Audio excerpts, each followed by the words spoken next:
When Beyoncé and Jay-Z's plane touched down in Burkina Faso, critics called it a publicity stunt.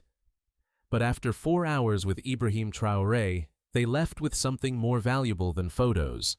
They left with a mission. And what they announced 2 weeks later shocked the entertainment industry. November 18, 2025, 11:47 p.m.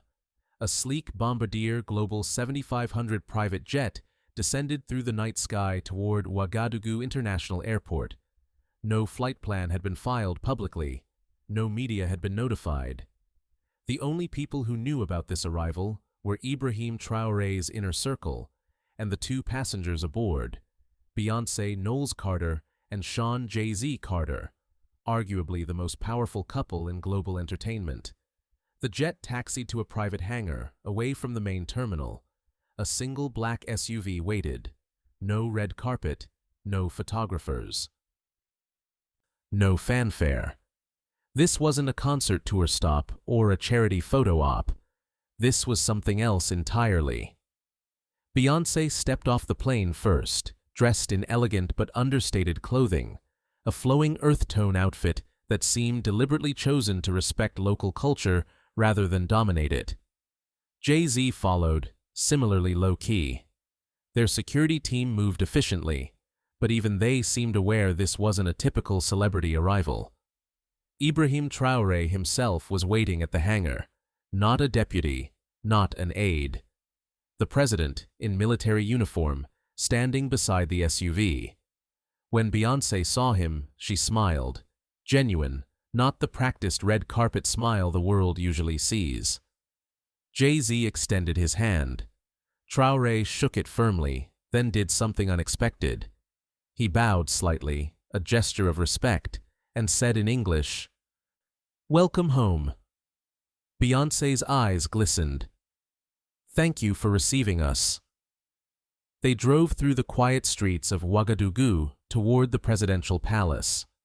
In the vehicle, the conversation was light. Questions about their flight, their comfort, their first impressions of Burkina Faso. But there was an underlying tension, a sense that everyone knew this meeting carried weight beyond pleasantries. Inside the palace, they were led to a private conference room.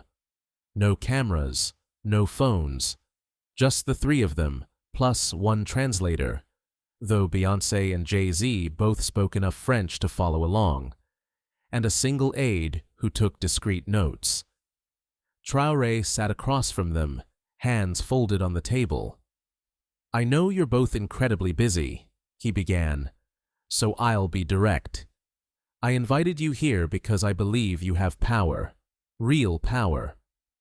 Not just fame or wealth, though you have those too, but cultural power, the ability to shape how millions of Black people around the world see themselves, see Africa, see their identity.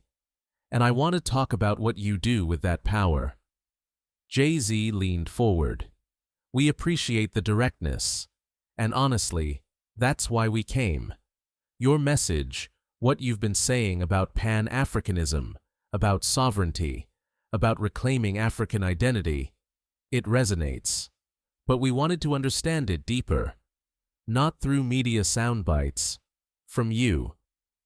Beyoncé added, "And we wanted to ask, what can we do?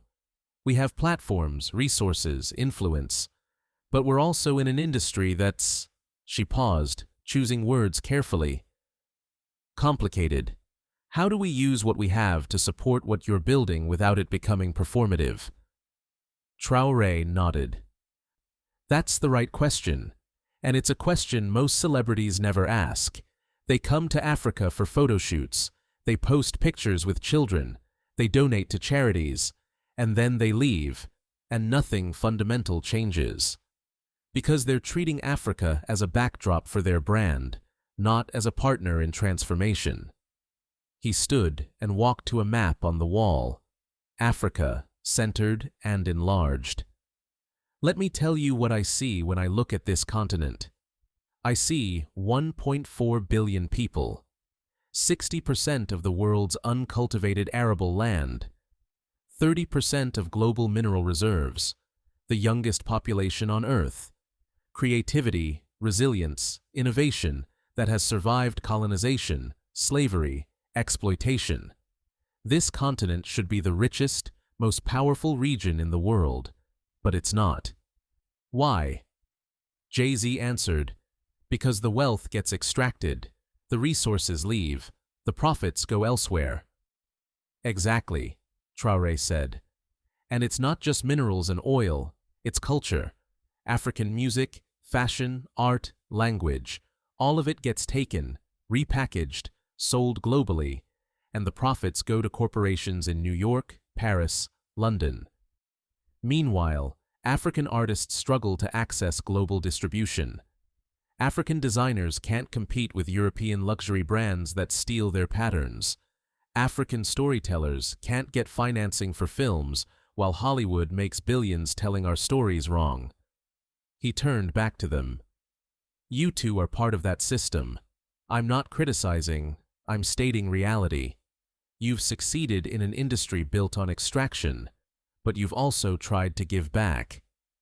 Beyoncé, your Black is King visual album celebrated African aesthetics.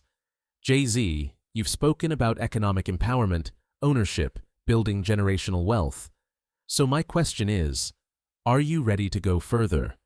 Are you ready to use your power not just to celebrate Africa, but to restructure how the global entertainment industry engages with this continent? The room was silent for a moment. Then Beyoncé spoke, her voice quiet but firm. What does that look like? Traore sat back down. It looks like investment, not charity, investment. Building African-owned record labels, film studios, fashion houses, streaming platforms. It looks like partnership deals where African creators retain ownership and control. It looks like using your leverage to demand that platforms like Spotify, Netflix, and major labels change how they contract with African artists. Jay-Z was already taking mental notes. You're talking about infrastructure. Exactly. Infrastructure that Africans own. Because right now, even when African artists go viral globally, they're signing contracts that give away their rights, their royalties, their futures. And they do it because they have no alternative. If we build the alternative, studios, labels, distribution, they'll have negotiating power. Beyoncé asked, and you think we can help build that? I think you're the only ones who can, Traore said bluntly. African governments can provide regulatory support, land, incentives. But we don't have the industry connections, the insider knowledge, the credibility in Hollywood, and the music industry that you have. You can open doors. You can broker deals. You can mentor African creators. And most importantly, you can use your brands to legitimize African ownership in spaces that currently don't respect it. Over the next 3 hours, they discussed specifics. Traore had done his homework. He presented a detailed proposal for a Pan-African creative industries initiative. The plan included a film studio in Ouagadougou, co-financed by Burkina Faso's government and private investors, potentially including Carter Family Ventures, to produce African stories for global audiences. A music production and distribution platform, connecting African artists directly to global streaming services, bypassing exploitative middlemen. A fashion incubator supporting African designers with funding, mentorship, and access to international markets. An education program training African youth in film production, music engineering, fashion design, and business management. Traore wasn't asking for handouts. He was proposing partnerships, equity stakes, shared risk, mutual benefit. If this works, he said, everyone profits. But more importantly, we shift power. We create a model where African creativity enriches Africans first. Jay-Z was impressed. You've thought this through.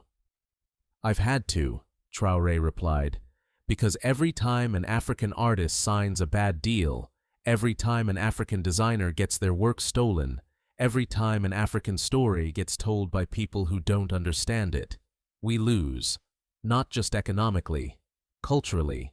We lose control of our own narrative, and I'm tired of losing. Beyoncé looked at Jay. A silent communication passed between them, the kind that happens between partners who've worked together for decades. Then she turned back to Traoré. We're in, but we need to do this right, not as saviors coming to help Africa, as partners, equals, with African creators leading. Traoré smiled for the first time that night. That's all I'm asking. They spent the final hour discussing logistics, timelines, potential collaborators. By the time the meeting ended, it was nearly 4 a.m. As Beyoncé and Jay-Z prepared to leave, Traoré walked them to the door. One more thing, he said. When you announce this, and I assume you will at some point, there will be backlash. People will say you're being used for propaganda, that you're naive, that African governments can't be trusted. You need to be ready for that. Jay-Z nodded. We've dealt with backlash before. We'll handle it. Beyoncé added, and honestly, if the criticism is coming from people who profit from keeping Africa dependent, that tells us we're doing something right. Traoré extended his hand. Then welcome to the fight. 2 weeks later, on December 3, 2025, Beyoncé posted an Instagram photo, the only photo taken during the entire visit. It showed her, Jay-Z, and Traoré standing together in front of the Burkina Faso flag. The caption was simple: building something new, more soon. The internet exploded. News outlets scrambled for details. Speculation ranged from a new album collaboration to a documentary series to a business venture. But no official announcement came. Not yet. Behind the scenes, work was already underway. Jay-Z's Roc Nation team began reaching out to African artists, offering management and distribution support with artist-friendly terms. Beyoncé's Parkwood Entertainment started developing film projects with African writers and directors, and Traoré's government fast-tracked permits for the proposed creative complex in Ouagadougou. 3 months later, in March 2026, the formal announcement came. A press conference in Lagos, Nigeria, attended by Beyoncé, Jay-Z, Ibrahim Traoré, and a dozen prominent African artists, designers, and filmmakers. The initiative was called the Return Creative Collective, a pan-African network of studios, labels, and platforms dedicated to African-owned creative production. The investment was substantial, $150 million over 5 years, with funding from the Carter family, African governments, and private investors. But the real value wasn't the money, it was the model. Contracts that gave African creators ownership, distribution deals that prioritized African platforms, mentorship programs led by established African artists rather than Western experts. During the press conference, a journalist asked Beyoncé why she was doing this. Her answer was direct. Because for too long, Black excellence has been something the world consumes but doesn't compensate fairly. African culture, the music, the fashion, the art, shapes global trends, but the people who create it don't control it, don't profit from it the way they should. That ends now. Or at least, we're trying to end it. Jay-Z added, "This isn't charity, this is business, smart business, investing in the most creative, dynamic, young population on Earth. If you're not investing in Africa right now, you're missing the future." And then Traoré spoke. His words aimed not at the press, but at young Africans watching around the world. This is proof that when we work together, across borders, across industries, across the diaspora, we can build something they said was impossible. African ownership, African control, African pride, and this is just the beginning. The initiative faced challenges, of course. bureaucratic delays, skeptics who questioned whether celebrities could deliver on big promises, competitors who tried to undermine the model. But slowly, tangibly, it grew. African artists started releasing music through the platform and keeping larger shares of revenue. African filmmakers got funding without giving up creative control. African designers showcased collections without being copied by European brands. And most importantly, a mindset shifted. Young Africans began seeing creative careers not as paths to escape Africa, but as opportunities to build from Africa. The brain drain began to reverse, even if slightly. A year after that midnight meeting in Ouagadougou, Beyoncé and Jay-Z returned to Burkina Faso for the opening of the first studio complex. They toured facilities filled with African producers, directors, and engineers, working on projects that would be distributed globally but owned locally. Traore walked with them through the complex. At one point, they stopped in a recording booth where a young Burkinabe artist was laying down vocals for a track that would later top charts across Africa. "You did this," Beyoncé said to Traore. He shook his head.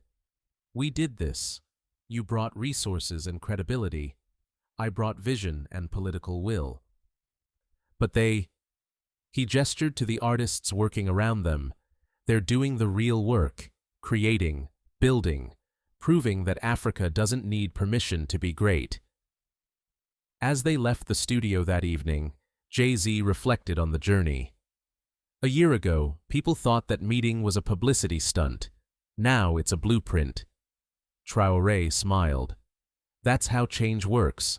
First they ignore you, then they mock you, then they try to stop you, and then, if you're persistent enough, they pretend they supported you all along." The meeting that started at midnight in a private room had become a movement, not because celebrities saved Africa, but because they used their power to amplify what Africa was already building. And sometimes that's what power is for, not to dominate, but to elevate.